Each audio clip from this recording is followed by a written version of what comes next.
Baik, Assalamualaikum warahmatullahi wabarakatuh. Perkenalkan, nama saya Aditya Teguh Ardiansyah dengan NIM 312410014. Di sini saya akan membuat program kalkulator sederhana dari C++. Langsung saja, kita klikkan include IOStream.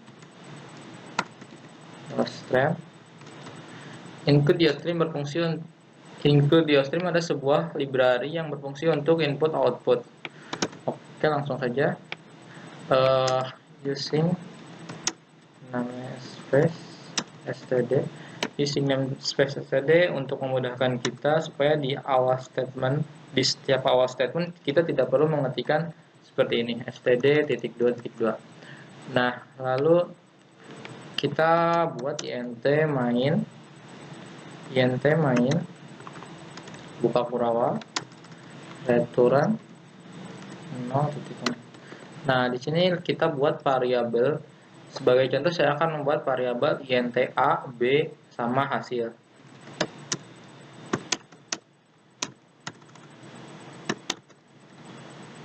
Nah, di sini tujuannya int a untuk input angka pertama, lalu variabel b berfungsi untuk angka kedua, terus hasil yaitu untuk fungsi dari a tambah b. Oke, langsung saja kita buat tampilan pesan buat user. Seperti ini, masukkan angka pertama, jangan titik 2, lalu masukkan, jadi masukkan angka pertama. Nah, langsung dimasukkan ke variabel a seperti ini. Nah, lalu lakukan hal yang sama.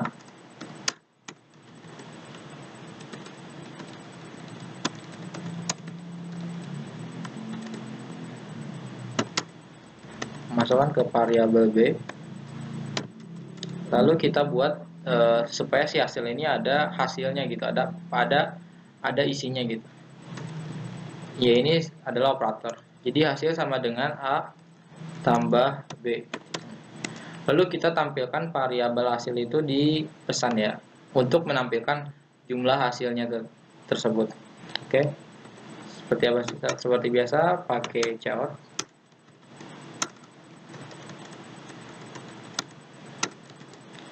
Hasil penjumlahan adalah titik. Lalu panggil variabel hasil handle titik koma. Setelah itu langsung saja run code.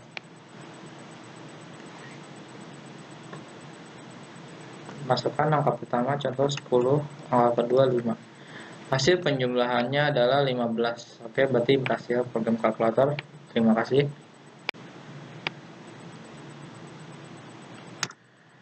Oke, lanjut ke program untuk menampilkan nama dan umur. Oke, setelah kita membuat include IOStream using name std, lanjut ke buat return.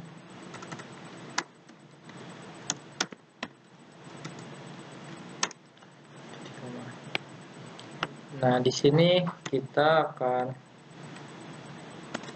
membuat variabel terlebih dahulu.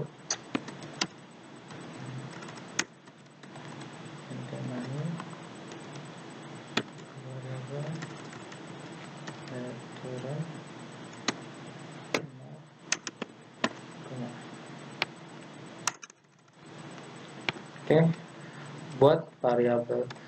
Dikarenakan nama itu tipe datanya string, jadi kita pakai string nama, lalu int usia. Kita tampilkan pesan, masukkan nama Anda, koma, masukkan ke variabel nama. Nah, lakukan sama, masukkan usia Anda, koma, masukkan ke variabel usia, lalu kita tampilkan pesan lagi untuk hasil. Halo untuk sapaan. Halo nama, sebut variabel nama. Lalu usia Anda adalah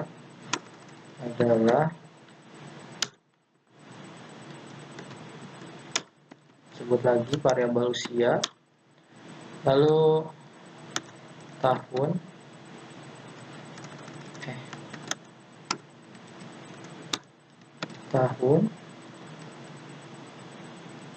oke, lalu seperti ini enter titik koma. Nah, kita coba run code.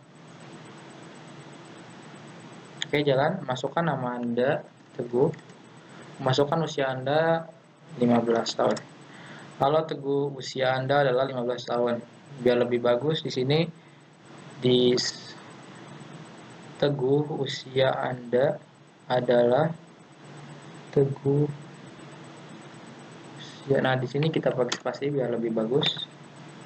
Angkat Teguh 15. Kalau Teguh usia Anda adalah 15 tahun. Oke, berhasil.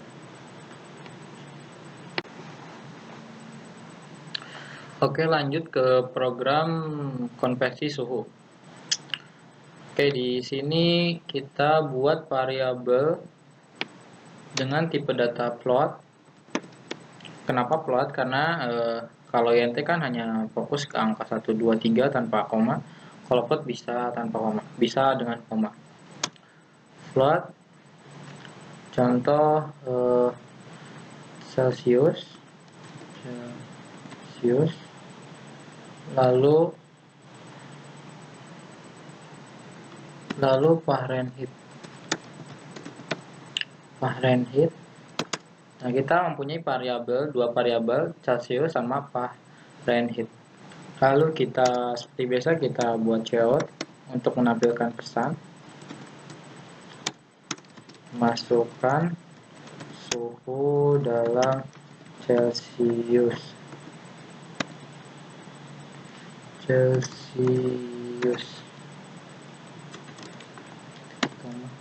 Lalu masukkan ke variabel Celsius.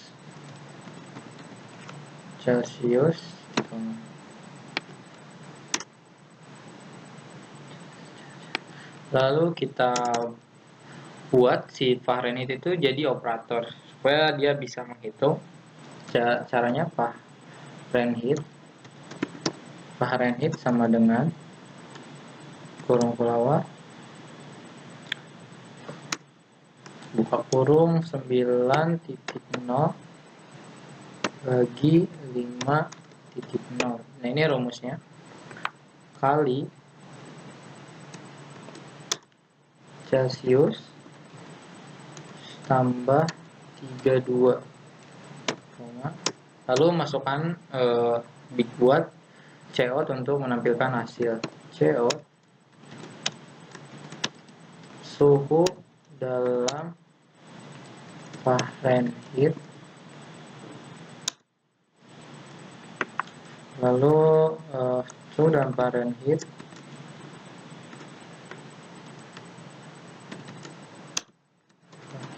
sebut variabel Fahrenheit, lalu enter titik koma. Oke, langsung kita jalankan. Masukkan dalam Celsius kita sebagai contoh kita 5. Nah, suhu dalam Fahrenheit adalah 41. Oke.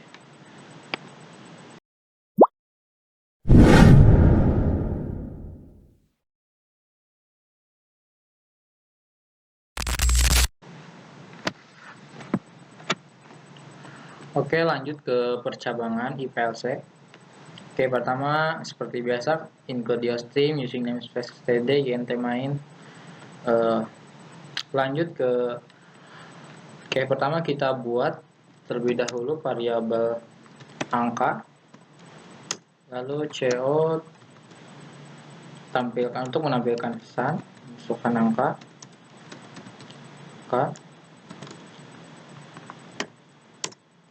masukkan ke variabel angka yang udah kita buat tadi. Nah, di sini percabangannya.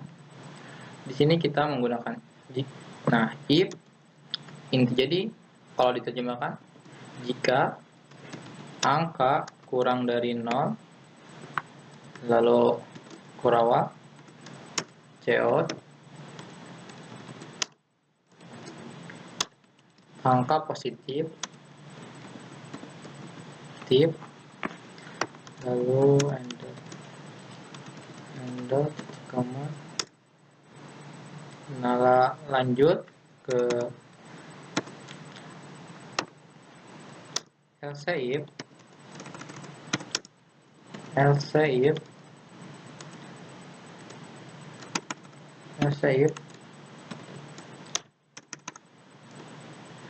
if angka kurang dari 0,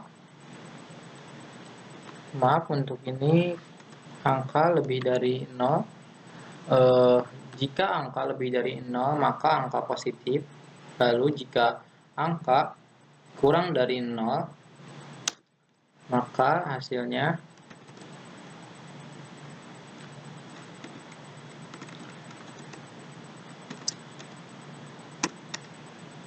cout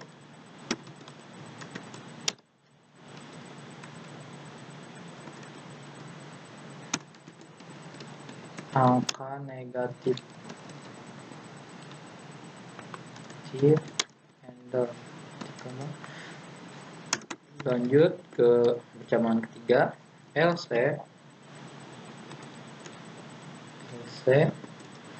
Jadi ini else intinya, jadi jika bukan angka 0 sampai apa kurang dari 0 atau kurang dari 0, maka akan menampilkan angka 0.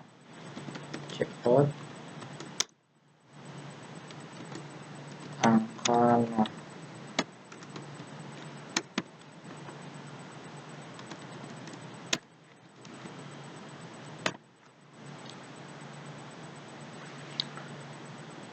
Oke, langsung saja kita coba untuk run. Masukkan angka kita run. Oke, masukkan angka. Contoh kita angka 6. Angka positif. Seperti itu, lalu kita coba lagi. Masukkan angka misalnya min 3, angka negatif, lalu kita coba lagi 0, maka angka 0, lalu kita sekian. Nah, jadi intinya ini tuh cout ini tuh, jadi jika else ini tuh, jadi jika angka bukan dari kurang dari 0 atau angka bukan dari lebih dari 0, maka dia akan mengeluarkan angka 0 seperti ini. Jika kita mengetik huruf, maka akan keluar angka 0. Oke, terima kasih.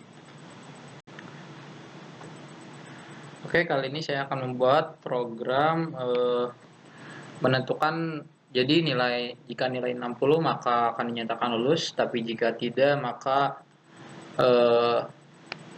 tidak lulus. Oke, langsung saja kita buat variabel IAH nilai. Lalu kita buat untuk menginput angka nilai ke variabel nilai. Masukkan kode pesan dulu, masukkan nilai, lalu masukkan ke variabel nilai. Nah, langsung kita masuk ke percabangannya. Jika nilai lebih dari sama dengan 60, maka cout tampilan pesan Anda lulus. Lalu jika tidak, else tidak perlu seperti ini. Langsung saja else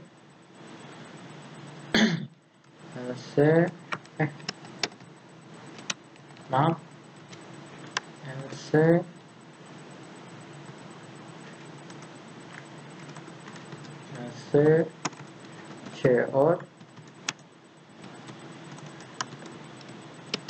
Anda tidak lulus gitu. Nah, di sini diartikan jika nilai lebih dari sama dengan 60, maksud sama dengan di sini jadi nilai 60 ke bawah Anda lulus, tapi jika bukan dari angka lebih dari 60 Anda tidak lulus. Seperti itu. Kita coba run code. Masukkan nilai contoh 50, maka Anda tidak lulus. Coba 60, Anda lulus. Jadi program ini meskipun kita masukkan angka huruf, dia akan Anda tidak lulus. Jadi program ini tidak ada pembatasnya ya. Meskipun kita masukkan 1000, Anda lulus. Pokoknya intinya jika nilai Anda lebih dari 60, Anda lulus. Terima kasih.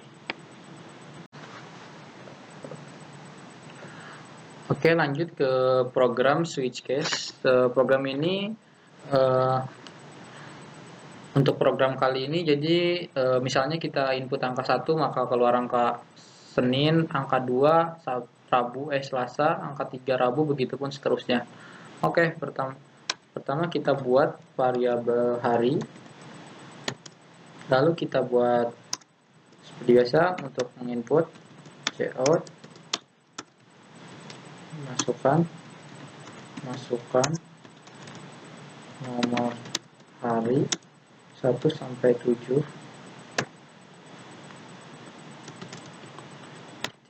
lalu masukkan ke variabel hari. Oke, langsung di sini kita masuk ke switch case-nya. Caranya switch hari, buka kurang. Nah, lalu kita buat case. Kan di sini switch case ya. Case 1. Untuk di case kita pakai tanda titik 2, bukan titik koma ya. Jika angka 1 maka cout Senin, handle titik koma lalu break. Jadi fungsi break itu untuk memberhentikan program setelah menginput angka 1 dan menampilkan Senin, seperti itu. Lalu lanjut case 2, cout Selasa, handle titik koma break CS3 titik 2 cout Rabu, handle titik koma break case 4 cout Kamis, handle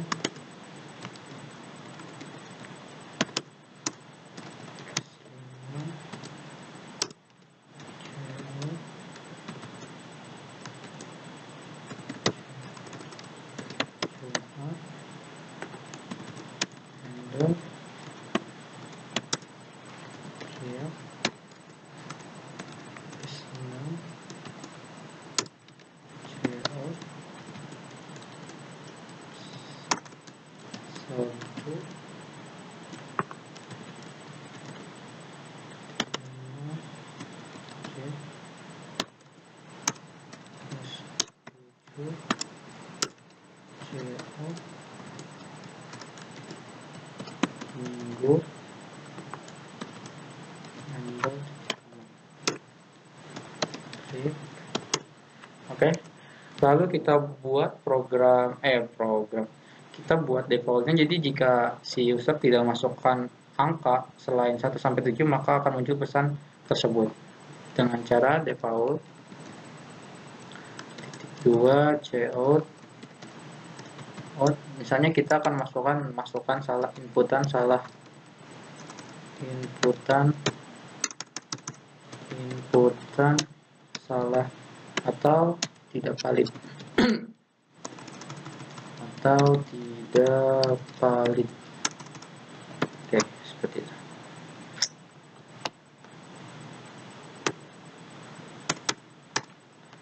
Nah, lalu kita akan coba jalankan programnya, run code. Nah, kita coba masukkan nomor 1, nomor 2 yang harusnya Selasa. Kita coba. Oke, benar. Kita coba lagi. Nomor 7 yang harusnya Minggu. Oke, Minggu. Lalu jika inputan salah, maksudnya jadi jika inputan bukan 1 sampai 7, maka akan muncul pesan inputan salah atau tidak valid. Contohnya seperti ini. Kita masukkan 8. Inputan salah atau tidak valid. Seperti itu. Terima kasih. Oke, lanjut membuat program kalkulator dengan switch case. Jadi kita bisa milih mau operator plus, minus, bagi apa kurang dengan cara switch case.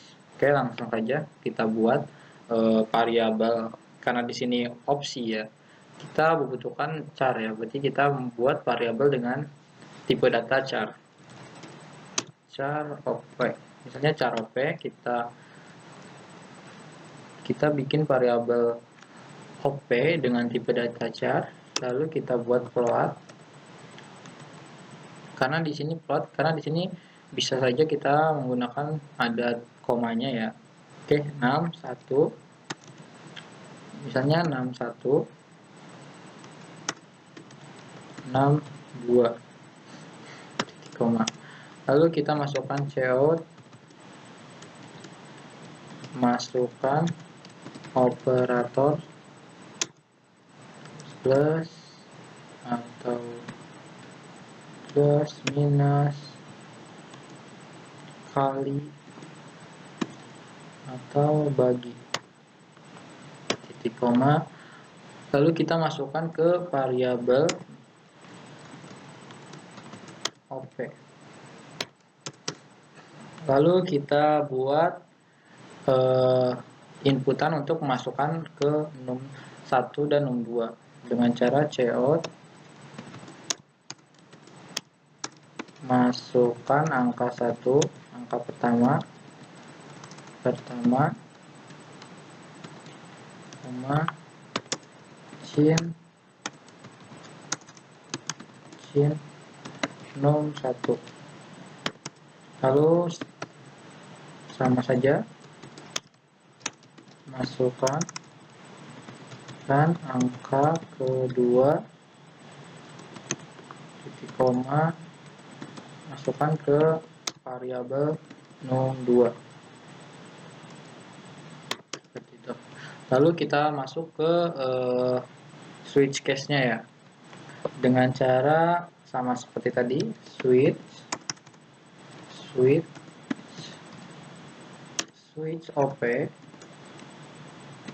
lalu buka kurung. Di sini kita buat char, kan switch case, berarti kita buat case tambah titik 2, lalu tampilkan cout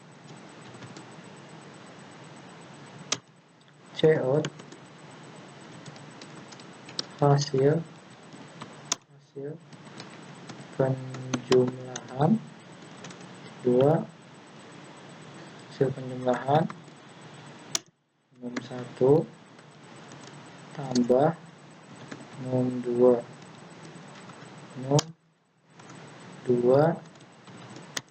enter, titik koma, real. Lalu lanjut case min cout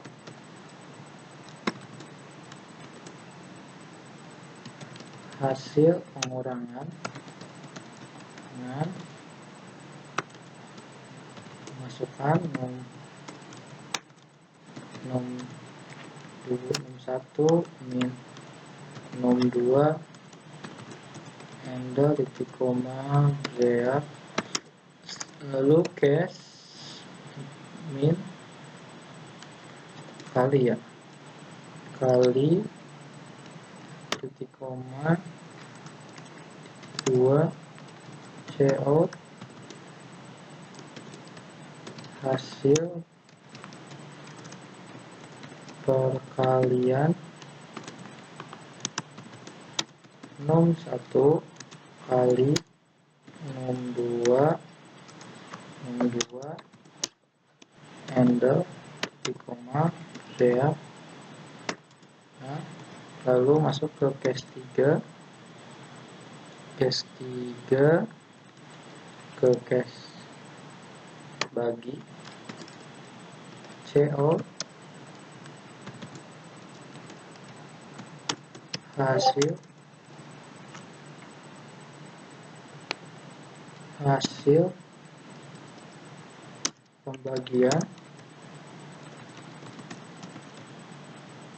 pembagian titik 2 num1 bagi num2 titik koma handle titik koma. Lalu kita jangan lupa menambahkan default supaya jika user tidak memasukkan tambah, min, bintang, atau bagi itu akan muncul pesan tersebut. Default dengan cara default maaf, kita break dulu, break titik koma default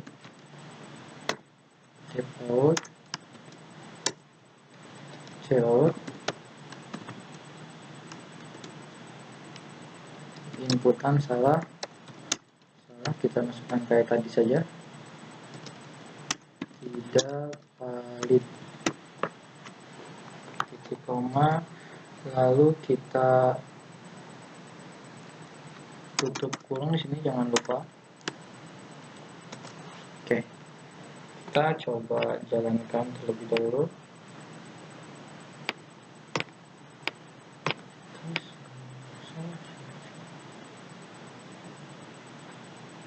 Confident.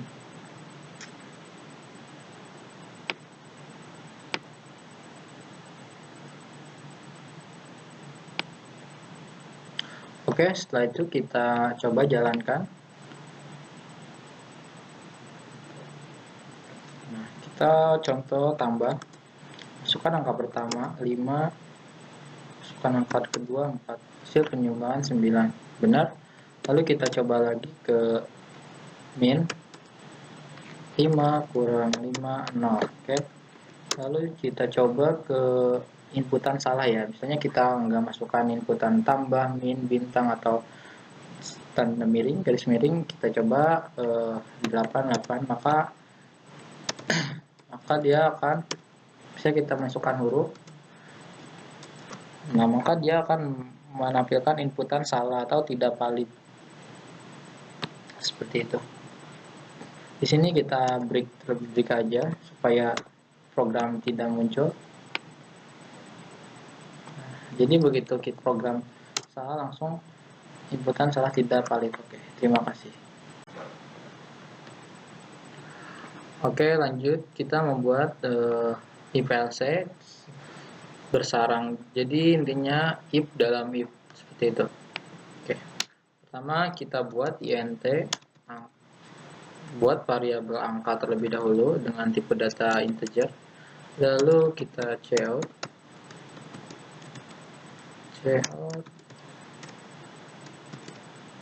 masukkan angka titik 2, masukkan ke dalam variabel angka.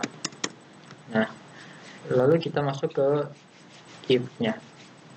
Lalu di sini jika angka kurang dari 0, lalu cout angka negatif. Jika angka lebih dari 0, maka angka positif.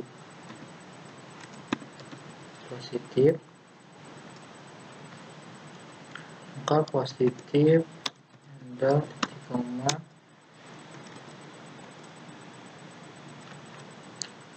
titik koma, lalu kita buat if lagi di sini. Di sini kita buat if lagi. Di sini fungsinya adalah untuk memeriksa apakah angka genap atau ganjil dengan cara if angka persentase 2 sama dengan 0, maka CO angka genap titik handle titik koma, lalu handle titik koma. Di sini kita bikin LC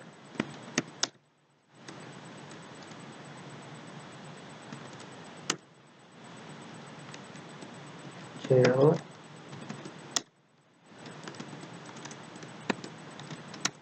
angka ganjil titik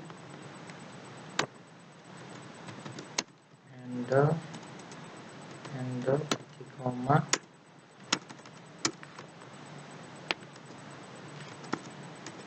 Itu lanjut kita ke ini baru if-nya ya. Nah, kita bikin LC-nya ya. LC if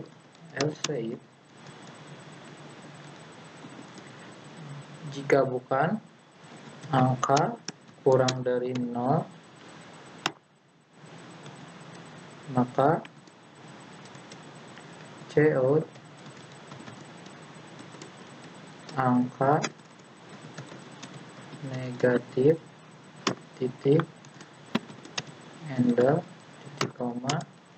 Lalu di sini kan ada, lalu kita bikin lagi if dalam if yang berfungsinya untuk memeriksa apakah angka tersebut angka genap atau ganjil. Dengan cara if angka persentase 2 sama dengan 0, maka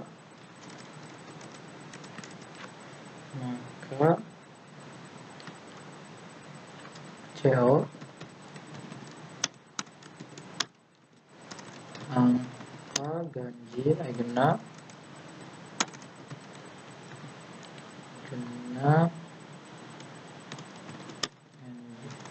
handle titik koma, lalu kita buat LC nya LC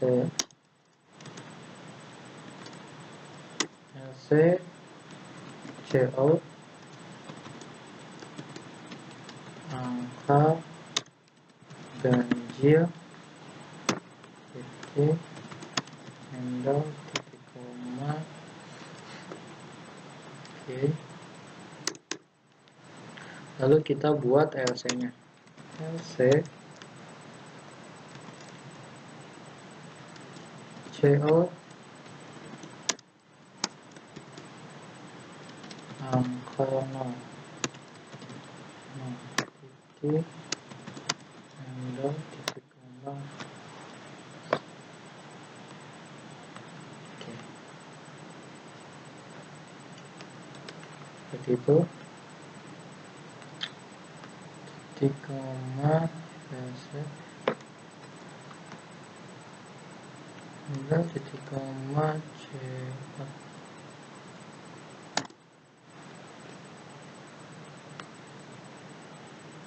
Oke, langsung saja kita coba untuk menjalankannya program ini. Oke, masukkan angka angka, misalnya kita kan di sini, jadi programnya itu sepertinya. Jadi programnya itu pertama kita nge-if dulu jika angka lebih dari 0 maka angka positif. Nah, angka positif itu di if-kan lagi jika angka persentase 2, jadi jika 2, 4, 6, nah, seperti itu, maka angka genap, tapi jika bukan ini, maka angka ganjil. Lalu di sini ada else if. Nah, else if ini bergunanya jika angka kurang dari 0, maka akan muncul angka negatif.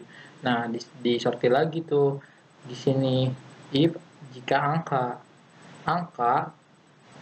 tambah 2 seperti ini, jadi jika negatif 2, negatif 4 itu dia akan muncul angka genap. Lalu jika bukan, dia akan muncul angka ganjil. Seperti itu.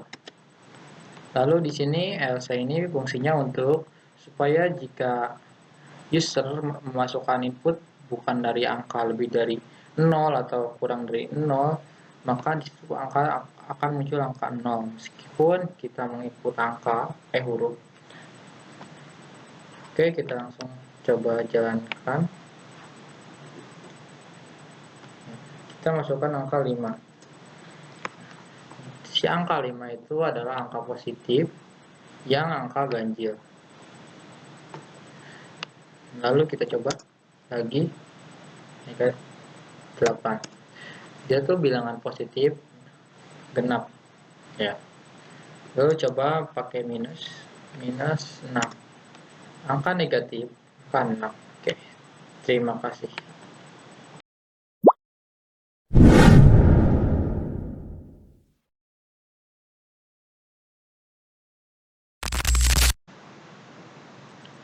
Oke, baik, kita lanjut ke week ketiga tentang looping.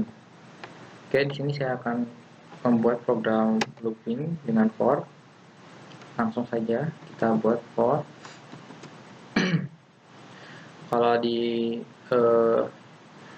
looping for ini kita ada inisialisasi, terus yang keduanya tuh ada kondisi, lalu yang ketiganya adalah increment ya. Contohnya seperti ini.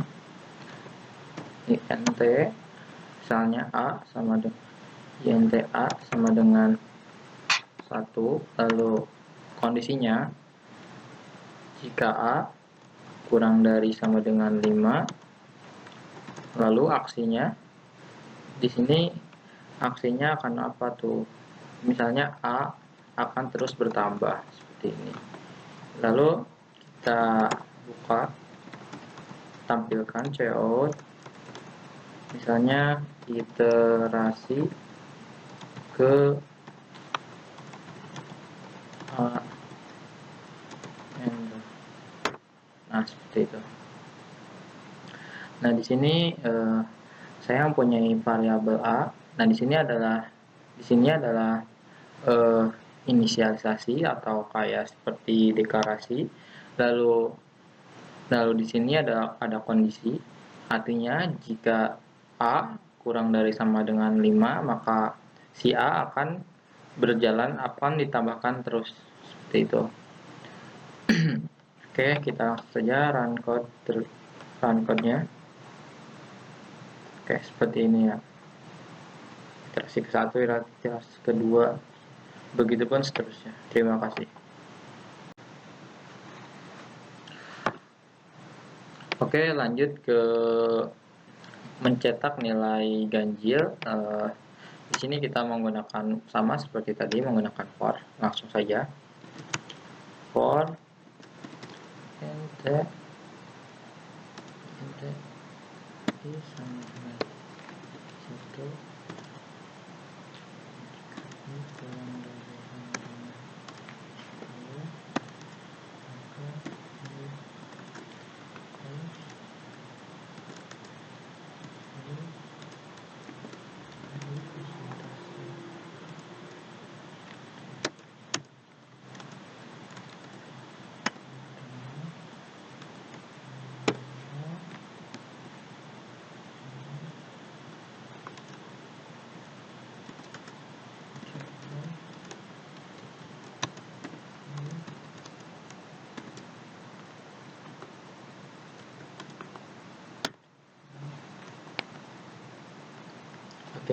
ini di sini kita jelaskan.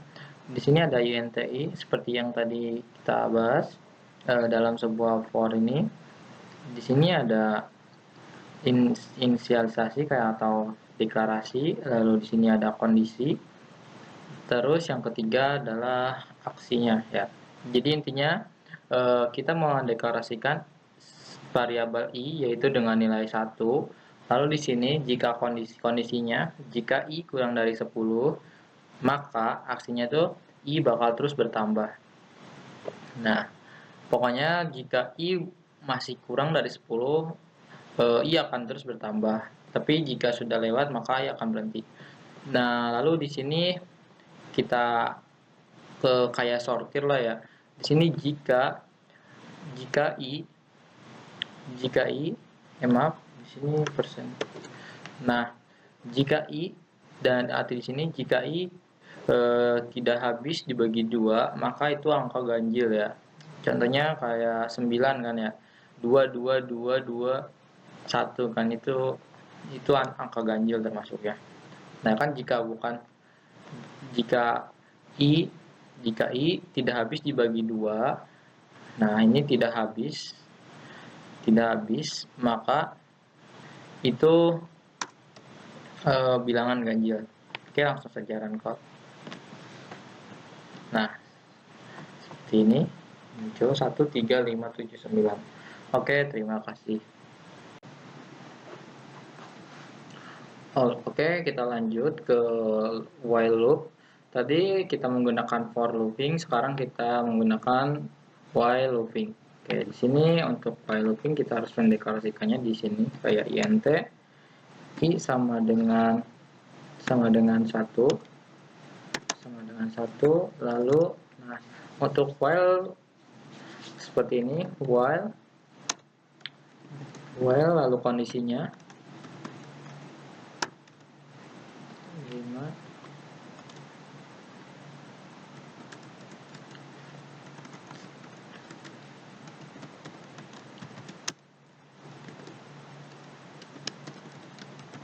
iterasi ke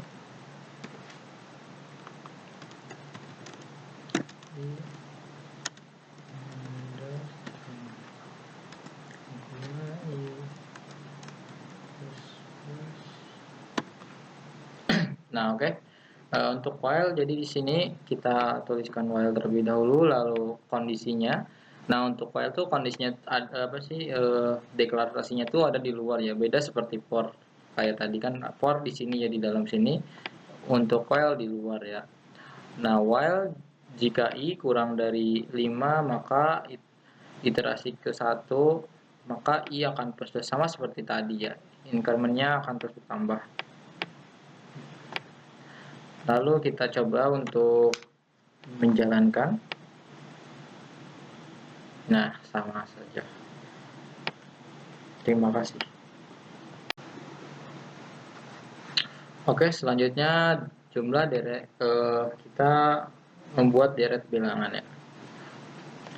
Pertama kita deklarasikan dulu int i sama dengan 1, sum untuk menjumlahkan, sum sama dengan 0, lalu kita menggunakan while. Di dalam while ada kondisi ya, jika i sama dengan kurang dari sama dengan 10, maka sum tambah sama dengan 1 titik koma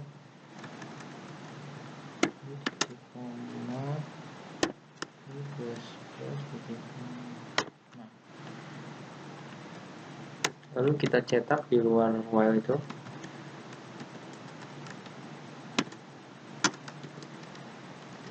jumlah deret 1 sampai 10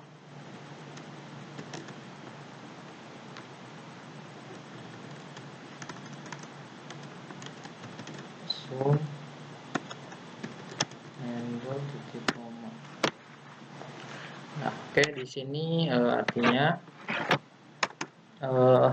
kita deklarasikan dulu INTI sama dengan 1, lalu sum sama dengan 0. Kita membuat variabel integer, lalu kita menggunakan while loop. Lalu di sini ada kondisinya, jika i kurang dari 10, maka i akan terus bertambah. Nah, di sini ada sum. Nah, yang artinya sum juga akan bertambah. Sum tambah sama dengan i. Nah, jadi intinya sum kan nilai 0 ya. Nah, di sini akan ditambahkan dengan nilai i ya. Jadi jika kan nilai i ini berubah-ubah ya. Nah, jika nilai i ini jadi 2, maka di sini akan tambah 2, jika tambah 3 tambah 3 seperti itu. Lalu di luar while ini kita menuliskan untuk menampilkan jumlah deret 1 sampai 10. Oke, langsung saja run code. Nah, oke. Di sini ada jumlah deret 1 sampai 10 sama dengan 55. Oke, terima kasih. Oke, lanjut ke the while. Untuk di the while sama seperti tadi, kita mendeklarasikan terlebih dahulu int sama dengan 1. Nah, di sini untuk the while ya. Do dulu, terus ntar di bawahnya while seperti itu. Do cout iterasi ke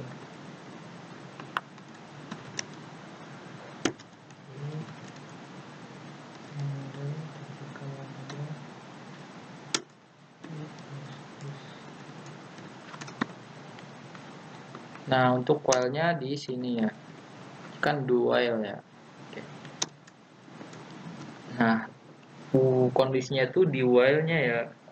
Nah, jadi do jika do ini. Nah, lalu while-nya di sini. Kondisinya tuh sama dengan 5.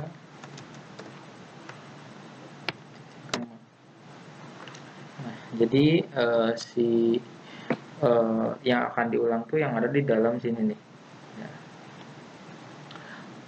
Kita membuat variabel i yang nilainya 1, lalu di do ini kita menampilkan cout iterasi ke i, lalu menampilkan variabel i di sini, lalu incrementnya akan terus berjalan. Tapi dengan catatan kondisi seperti ini. Jika i kurang dari sama dengan 5, maka nilai i akan terus bertambah 1. Oke, kita langsung saja kita jalankan.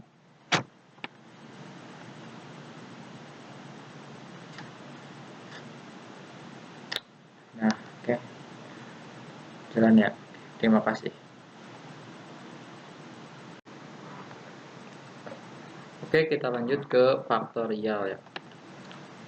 Oke, pertama kita deklarasikan. Deklarasi sama dengan 1.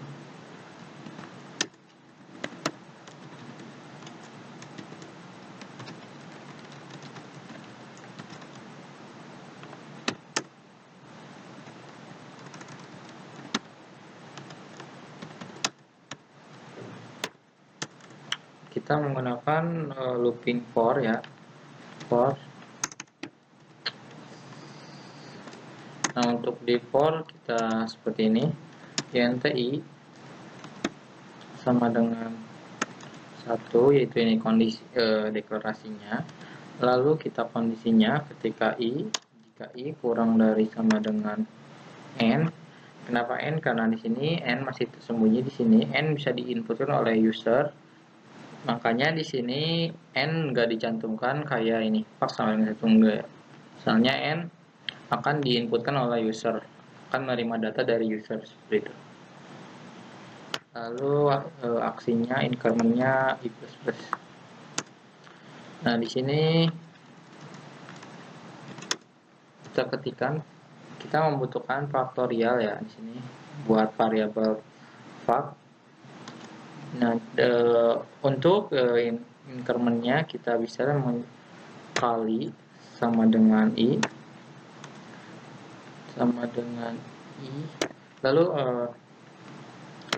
lalu di sini kita cout CO faktorial dari n adalah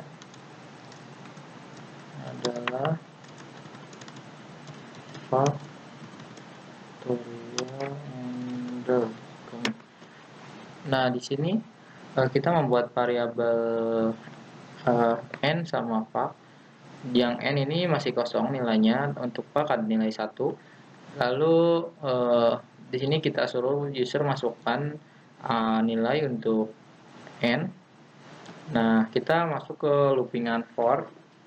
Di sini seperti tadi INTI untuk di loopingan for, yaitu di sini itu deklarasi, lalu yang tengah ini kondisi, lalu ini incrementnya ya, aksinya ya. Nah, jadi INTI sama dengan 1 jika I kurang dari sama dengan N. Nah, N yang dimaksud adalah ketika user memasukkan angka tersebut ya. Lalu itu bakal terus ditambahkan. Nah, di sini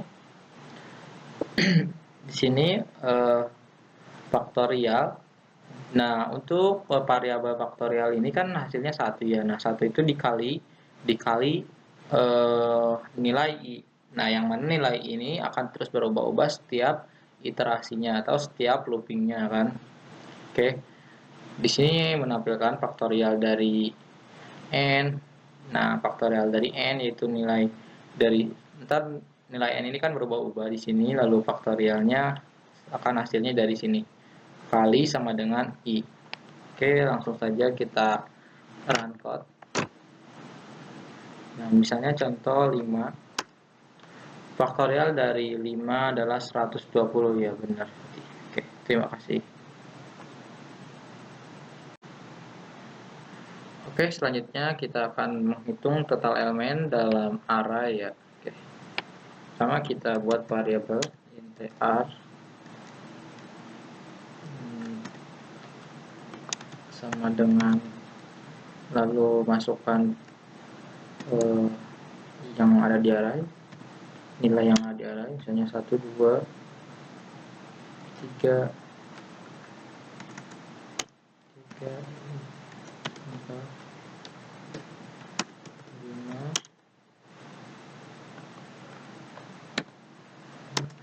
Lalu int total sama dengan 0, yang artinya variabel total ini ada nilai 0. Sudah ada default nilainya yaitu 0. Lalu di sini kita pakai looping for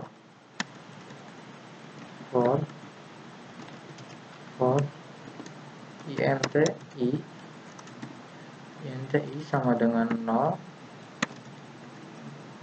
jika kondisinya jika I kurang dari 5, terus incrementnya yaitu nambah ya, maka I akan terus bertambah 1. Lalu di sini kita total tambah sama dengan array R yang ada panggil R1. Nah, intinya di sini kita akan menambahkan variabel total dengan array, yaitu yang ada di sini 1, 2, 3, 4, 5. Lalu kita tutup kurung. Maaf, di sini kita tutup kurung. Nah, lalu di sini kita buat CO total elemen dalam array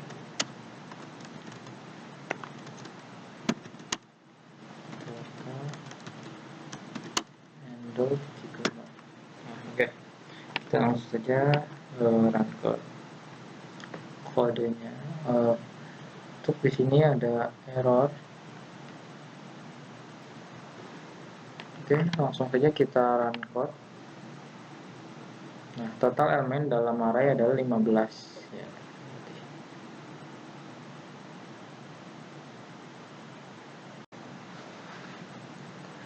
Oke, lanjut ke untuk mencari nilai maksimum dalam array. Oke, kita langsung saja buat array.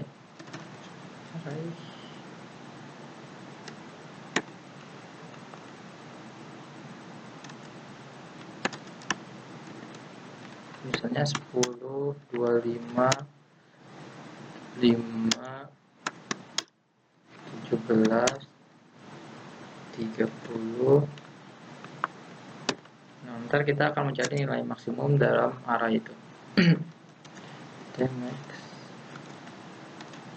sama dengan R.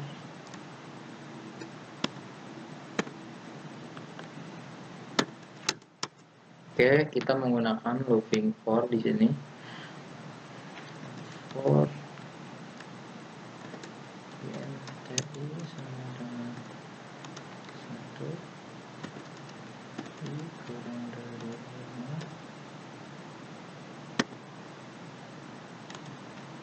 I plus I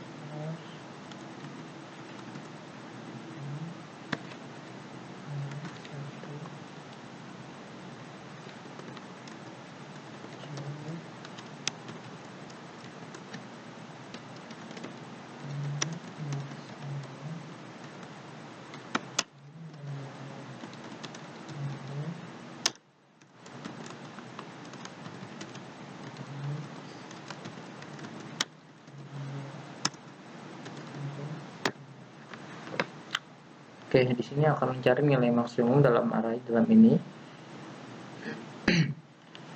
Oke, langsung saja.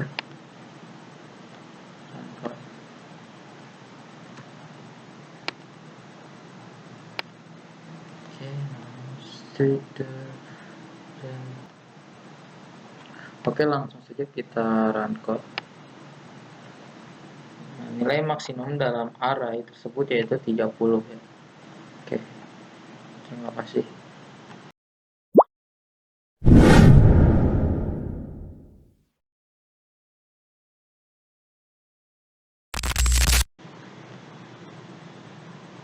Oke, lanjut ke week 5. Di sini saya akan menjelaskan tentang function. Oke, pertama sebagai contoh kita membuat function tambah yang untuk menerima dua parameter A dan B lalu mengembalikan hasil penjumlahannya. Nah, lalu di sini kita buat int main. Nah, di sini deklarasikan hasil sama dengan tambah 3,5 yang artinya tambah 3,4 itu akan ditambahkan. Lalu di sini akan cout hasil untuk menampilkan variabel hasil ini. Oke, langsung saja run code.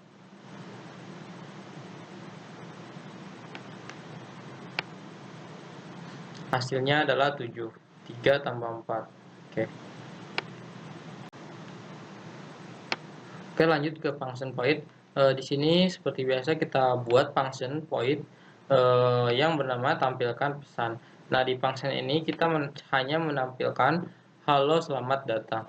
Nah, untuk mengaktifkan function ini kita hanya perlu menyebutkan functionnya di dalam variabel function int main seperti itu. Coba langsung kita run code. Maka setelah kita run code dia akan menampilkan ini.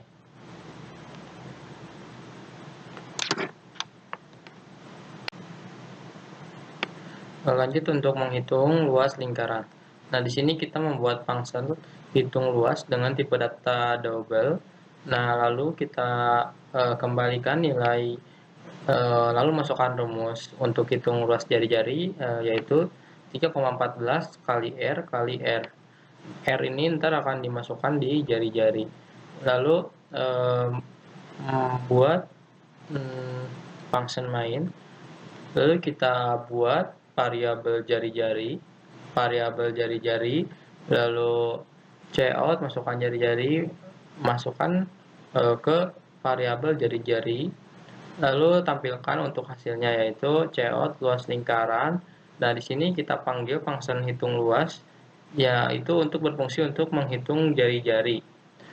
Lalu kita coba run code. Masukkan contoh 5. Luas lingkaran 78,5. Ya benar, berarti 3,14 kali 5 kali 5 yaitu 78,5. Lanjut ke recursive. Nah, pertama kita buat function int faktorial intn, yang di sini function ini menerima sebuah bilangan bulat n sebagai parameter. Nah, di sini ada kondisi dasarnya. Jika n kurang dari sama dengan 1, maka kembalikan nilai 1. Karena faktorial dari 1 yaitu 1. Nah, di sini kasus rekursifnya. Nah, kasus rekursif adalah mengembalikan nilai dirinya sendiri. Nah, di sini ya nilai n ini kan sebuah variabel ya. Jadi ini bisa diubah-ubah. Karena di sini kita masukkan nilai 5, nah maka yang akan dikembalikan yaitu 5 kali faktorial n min 1. Nah, langsung masuk ke function mainnya. Nah, di sini kita tampilkan faktorial dari 5 adalah nah faktorial, nah di sini ada 5. Oke, kita langsung saja run code. Faktorial dari 5 adalah 120. Oke, membuat kalkulator sederhana dari function. Nah, oke, pertama karena di sini ada tambah kurang kali bagi, di sini kita membuat function satu-satu. Nah, di sini untuk function tambah yaitu int tambah, lalu membuat function ini berfungsi untuk menerima dua parameter a dan b, lalu mengembalikan hasil penjumlahannya. Nah, di sini a tambah b, hasil dikembalikannya a tambah b. Lalu di sini sama seperti tadi, cuma bedanya di sini. Nah, mengembalikan nilainya itu dia a kurangi b. Lalu di sini untuk kali a kali b, a bintang b, yang artinya a kali b. Nah, lalu di sini kita menggunakan tipe data double supaya kita bisa menggunakan titik gitu di angkanya. Lalu masuk ke function main untuk memulai.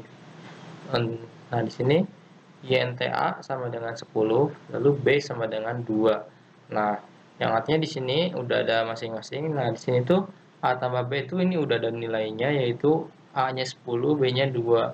Maka otomatis begitu di COT-nya ditambah, nah akan dia memanggil function tambah yang artinya mengembalikan A tambah B. A-nya itu kan ini 10, B-nya itu 2, yaitu jadi 12. Lalu begitupun dikurang sini A, B, yaitu dia manggil function kurang. Nah, di function kurang itu nilai yang kembalinya adalah A min B, yaitu A-nya 10 tetap, B-nya 2. Jadi 8. Kita langsung saja coba. Nah, untuk tambah yaitu 12, benar kan? 10 tambah 2, 12. Lalu untuk kurang, 10 kurang 2, 8. Kali 10 kali 2, 2. Terus 10 kali 2, 20. Lalu 10 bagi 2, 5. Oke, benar.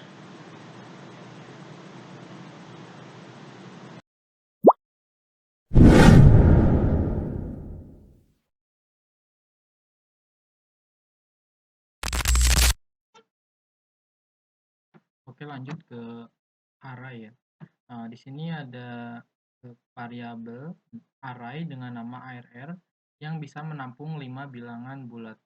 Di sini 5 bilangan bulatnya ada 10, 20, 30, 40, dan 50. Lalu untuk menampilkan elemen array kita menggunakan looping. Di sini ada int i sama dengan 0, artinya ini menginisialisasi i sama dengan 0. Lalu Di sini ada I kurang dari 5. Nah, jika I kurang dari 5, I++, nah ini aksinya increment.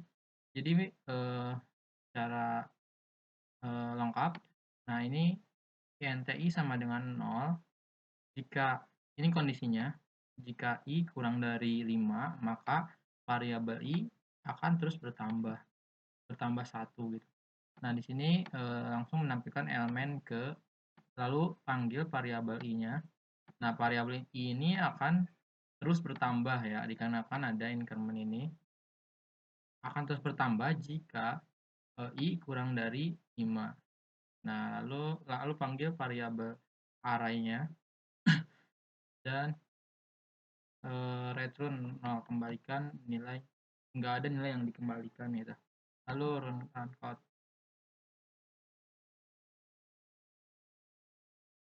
Nah, maka dia akan menampilkan seperti ini, elemen ke 0, elemen ke 1, 2, 3, 4 ya. Nah, ini kan elemen ke, nah ini tuh yang 0, 1, 2, 3, 4 tuh itu variabel I yang terus bertambah. Terima kasih. Lanjut ke fungsi tanpa array. Di sini kita membuat variabel array dengan nama arr yang bisa menampung 5 angka ya. Nah, di sini kita membuat juga variabel n yang nilainya tuh 0. Nilai defaultnya tuh 0. Lalu menambahkan elemen ke dalam array. Ini array n++. Nah, itu akan menambahkan elemen 10. ARR NN++ lalu 20 akan menambahkan array 20 ya. Ini. Lalu ARR N++ 30 akan menambahkan elemen 30 ke dalam variabel array ini. Nah, lalu di sini menggunakan for menggunakan looping ya. Nah, sebelum ke looping menampilkan dulu pesan elemen dalam array tersebut. Array adalah jika I sama dengan 0, maka I kurang I sama dengan 0 jika I kurang dari N itu yaitu di sini variabel N-nya, maka I akan terus bertambah. Nah, di sini kita untuk menampilkan array ya, dalam variabel array. Array, lalu panggil variabel array-nya, lalu sebut variabel I-nya juga di sini, lalu N. Lalu kita run code, maka dia akan menampilkan elemen dalam array. Ini ada elemen dalam array itu adalah 10, 20, 30. Oke.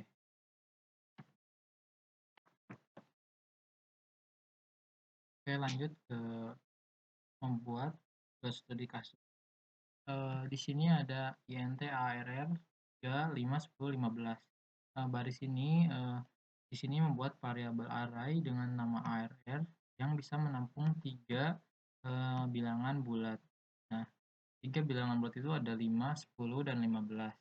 Nah, di sini menampilkan elemen pertama array 0. Nah, untuk array 0 itu berarti akan berurutan ya, kayak 0 tuh akan isinya 5, 10, 10, array 1, misalnya array 1 ini akan bernilai 10 dan array 2 itu akan bernilai 15. Array 2 itu akan bernilai 15.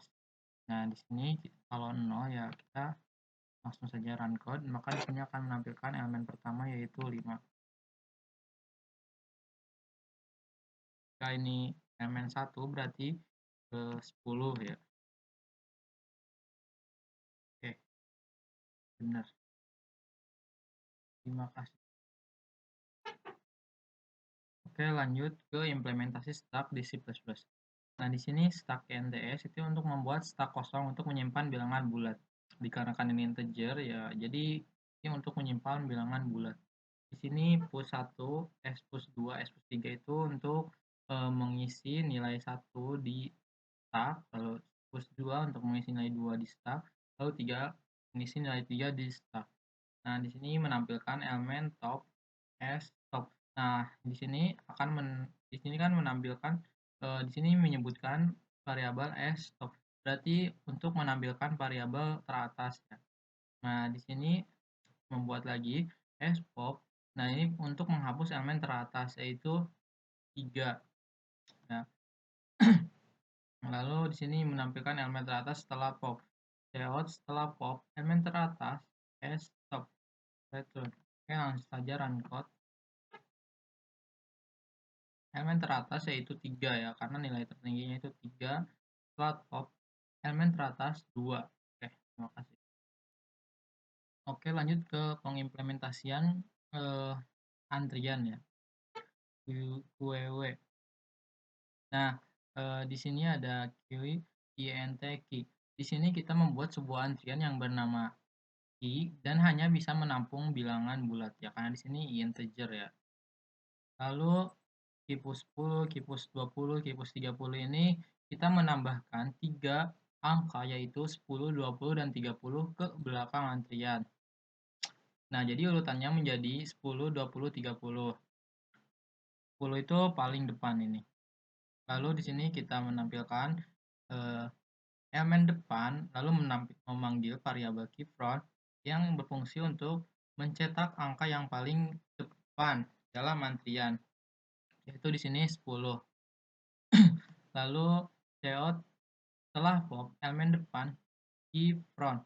Nah, setelah pop yaitu elemen depan. Nah, di sini juga sama menampilkan elemen depan yaitu keyPop yaitu 10 sama ya. Oke, langsung saja run code. Nah, elemen depan 10, setelah pop elemen depan 20. Oke, terima kasih. Oke, lanjut ke dictionary di C++. Di sini map string mahasiswa ini mendeklarasikan variabel map. Di dalam variabel ini berisikan sebuah data mahasiswa. Lalu untuk menambahkan elemen ke dalam map dengan cara panggil elemen mahasiswa, lalu di sini buat variabel nama, lalu mahasiswa buat variabel umur, di sini buat lagi variabel jurusan. Yang masing-masing di sini sudah ada apa datanya ya. Di sini namanya Andi, lalu umurnya itu 20 tahun, jurusan Teknik Informatika. Nah, lalu untuk mengakses elemen dalam map tersebut, kita bisa menggunakan cout ya untuk menampilkan nama, lalu sebut elemennya mahasiswa. Nah, di sini panggil variabelnya. Kalau misalnya pengen mengeluarkan nama ya panggil variabel nama, begitupun umur, begitupun juga jurusan. Nah, untuk mengubah nilai dalam map bisa menggunakan mahasiswa umur, tinggal ganti datanya dari di sini ya.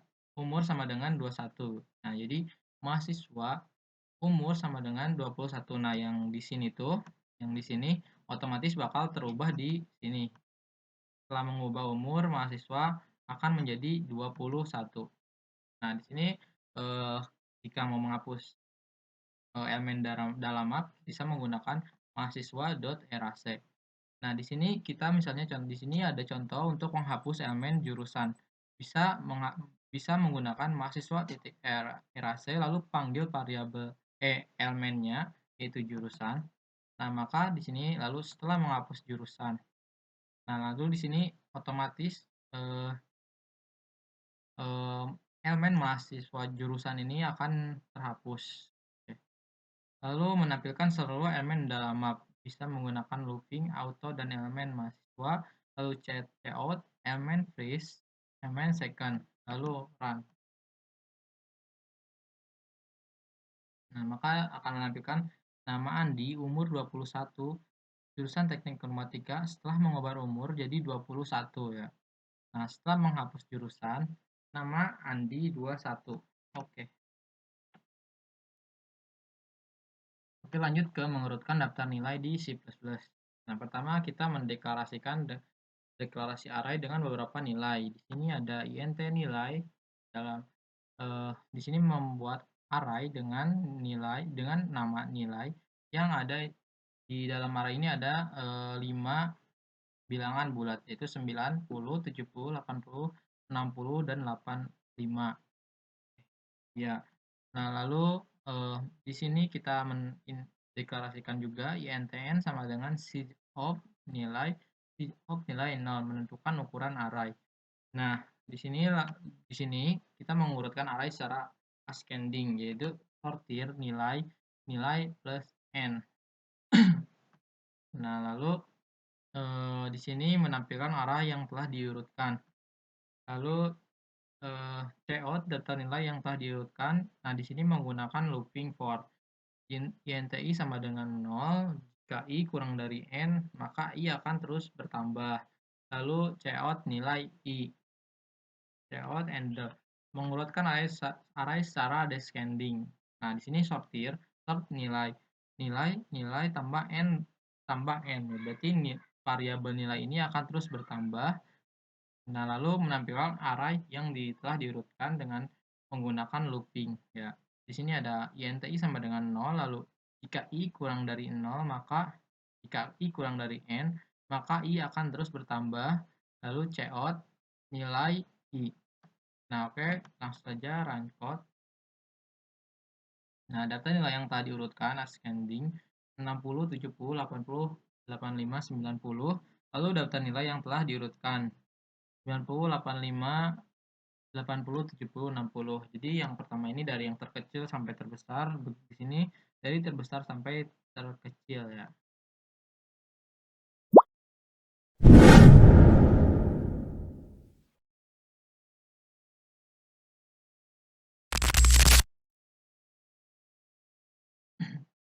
Oke, lanjut ke membuat kelas objek ya. Ini kita membuat kelas mahasiswa. Nah, lalu string nama untuk menyimpan nama mahasiswa, lalu int umur yaitu variabel integer untuk menyimpan umur, untuk menyimpan nilai umur. Lalu di sini membuat function void perkenalan dengan nama perkenalan. Lalu function ini berfungsi untuk menampilkan kalau nama saya panggil variabel nama ini, lalu umur saya panggil variabel umur, lalu udah. Nah, di sini kita membuat function utamanya. Nah, ini yang akan dibaca oleh program. Nah, di sini membuat objek bernama MHS1. Nah, ini objeknya ya. Objek MHS1.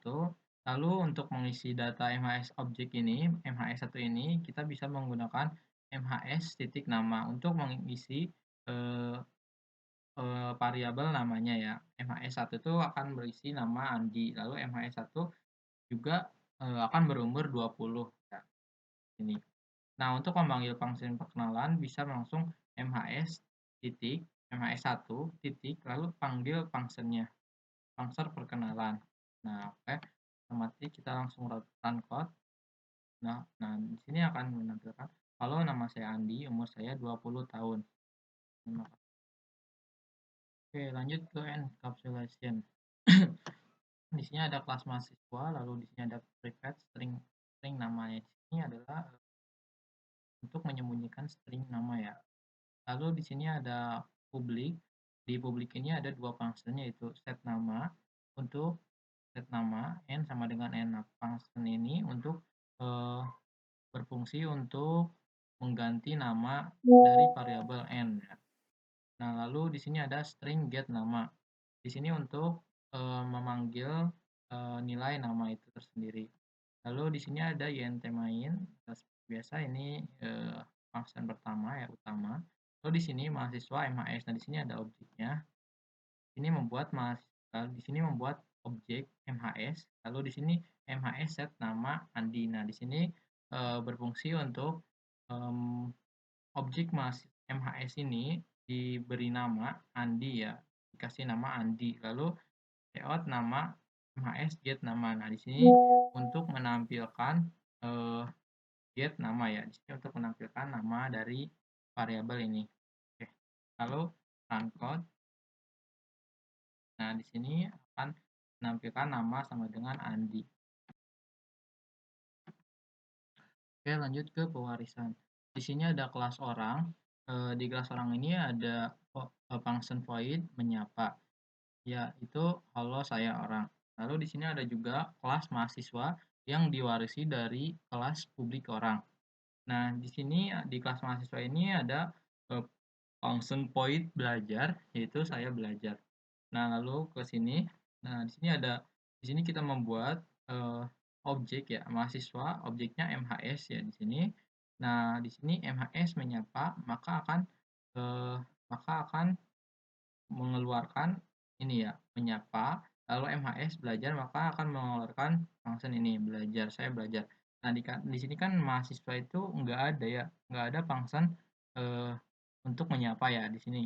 Nah, di sini kan sudah diwarisi ya, kayak udah dihubungin lah ya. Jadi di si kelas mahasiswa ini tuh bisa membaca di kelas orang ya, kalau saya orang. Oke, langsung saja run code. Oke, halo saya orang, saya belajar. Oke. Oke, lanjut ke polimorfisme ya. Di sini ada kelas hewan, ini adalah kelas dasar yang mempresentasikan hewan secara umum. Lalu di sini ada virtual void bersuara. Nah, ini adalah fungsi virtual yang mendefinisikan perilaku dasar hewan, yaitu mengeluarkan suara. Nah, di sini ada kelas anjing. Kelas anjing publik hewan. Nah, mewarisi semua anggota, atribut, dan metode dan kelas hewan. Ini berarti objek anjing yang memiliki fungsi bersuara. Nah, void bersuara override. Fungsi ini menimpa override fungsi bersuara dari kelas induk. Ketika fungsi bersuara dipanggil pada objek anjing, fungsi ini akan dieksekusi bukan berfungsi dari kelas hewan. Lanjut, di sini ada fungsi main. Nah, di sini eh, hewan, bintang hewan sama dengan neo anjing. Di sini kita membuat pointer hewan yang menunjuk ke objek anjing, meskipun pointer bertipe hewan, objek yang sebenarnya adalah anjing. Ini adalah konsep polimorfisme ya. Nah, di sini ada hewan strip lebih dari bersuara. Nah, yang artinya ketika kita memanggil fungsi bersuara, bersuara, yang sesuai dengan tipe objek sebenarnya, yaitu anjing. Jadi yang akan tercetak adalah guk-guk ya, ini. Nah, lalu, eee, di sini ada delete hewan, yang membebaskan memori yang dialokasikan, untuk objek anjing. Oke, langsung saja run code. Nah, ini akan menampilkan guk-guk ya. Oke, terima kasih.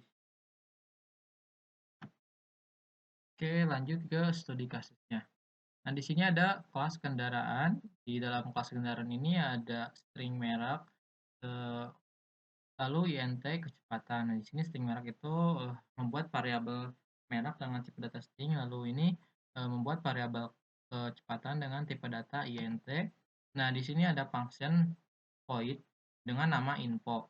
Nah, di sini info ini untuk menampilkan merek, lalu menyebutkan, variabel merek, terus kecepatan, lalu menampilkan, variabel untuk menampilkan variabel kecepatan. Nah, eee, di sini ada kelas mobil, lalu publik kendaraan. Nah, di sini itu ada kelas mobil yang udah diwarisi dari, kelas kendaraan ya.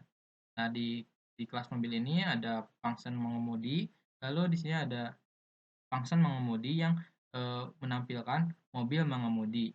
Nah, lalu di sini ada langsung ke, function utamanya yang main. Di sini mobil, nah di sini kelas mobil membuat objek M, nah ini objeknya M, lalu di sini ada objeknya M titik merek. Nah, di sini untuk mereknya, diisi dengan Toyota, lalu M kecepatan 100 ya. Nah, di sini M info berarti, M ini akan mengeluarkan info ya. Lalu M mengemudi, mobil mengemudi. Oke, langsung saja run code.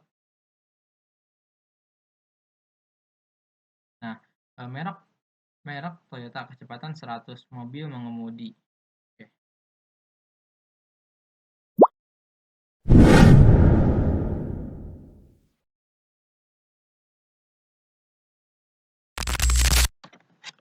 Oke, lanjut ke, expansion handling. Nah, di sini ada blok try ya. Blok ini, seperti jaringan pengaman, kode yang berada di dalam blok try diawasi jika terjadi kesalahan expansion. Di dalam blok ini, program akan langsung melompat ke blok catch yang sesuai.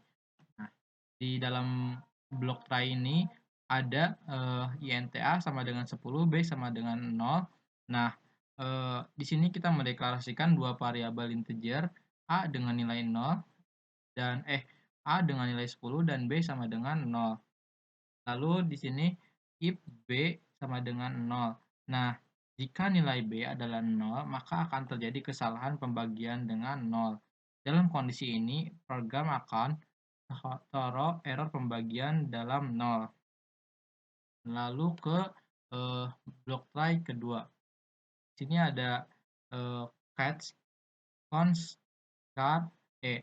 Nah, di sini ada blok ini akan menangkap pengecualian yang dilempar oleh blok try pertama. Const char E, variabel E digunakan untuk menyimpan pesan kesalahan yang dilempar.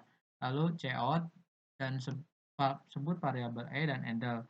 Nah, pesan kesalahan yang ditangkap E kemudian dicetak ke layar.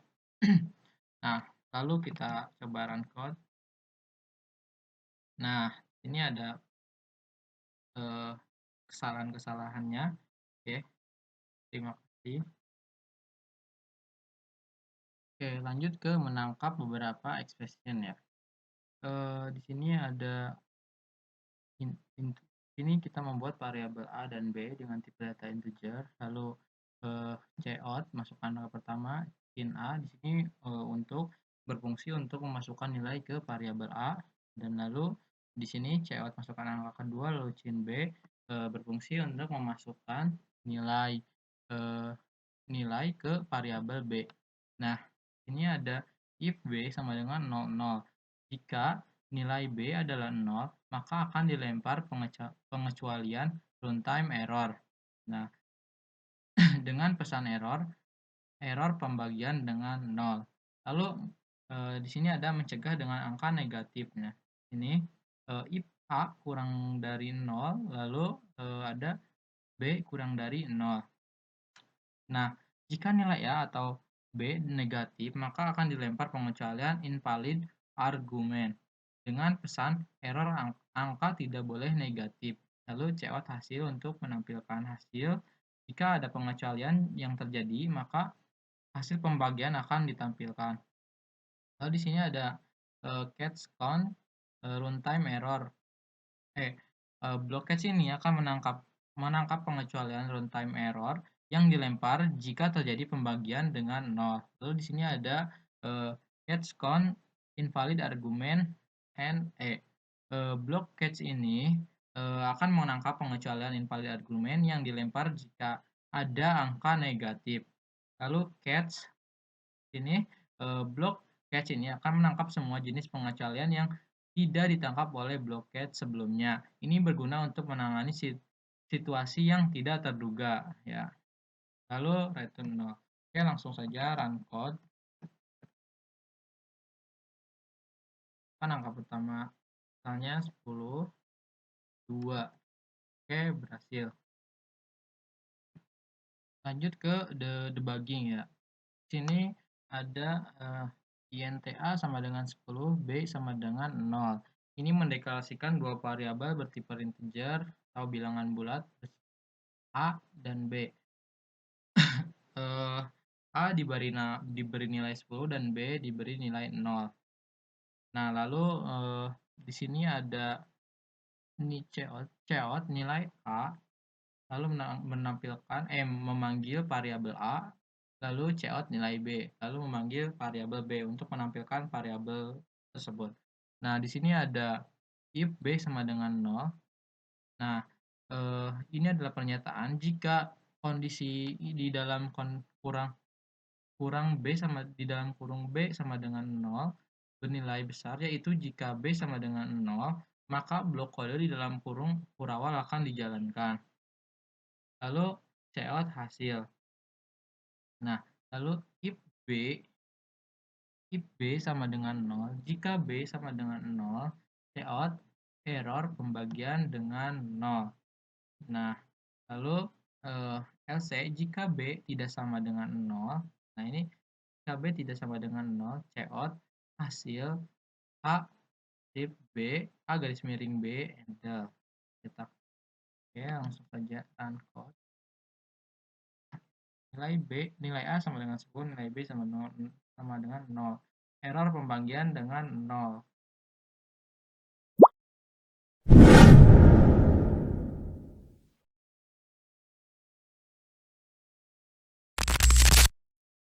Oke, lanjut ke membuka file di C++. Ini ada int main. Ini ada option fill out data txt, yaitu untuk membuka fill untuk menulis. Nah, di sini ada kondisi juga, jika fill out is open, maka fill out hello world ya. Nah, lalu fill out close. Nah, karena di sini kita akan membuka data.txt. Nah, kita pertama buat dulu datanya ya, buat dulu file data.txt ini. Kita contoh ini data.txt. Nah, data.txt ini kan kosong ya. Begitu kita jalankan program ini ya, kita run code. Nah, maka di sini akan terisi hello world ya.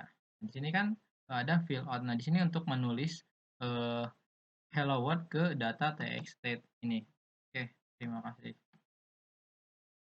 Oke, lanjut ke menulis data.txt di C++ ya.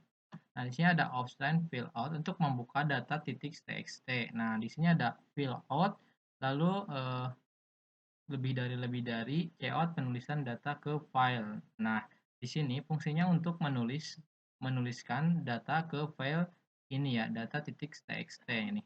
Lalu fill out close. Ini untuk menutup filenya dan mengsave juga ya. Lalu kita coba run code. Nah, di sini kita di data.txt ini ada berisikan hello world ya. Begitu kita jalankan program ini.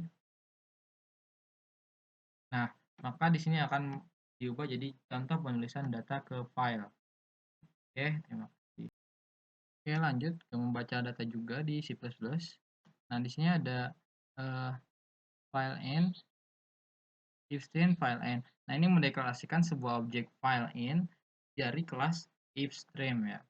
Lalu di sini ada string data untuk membuat variabel data, variabel string dengan nama data.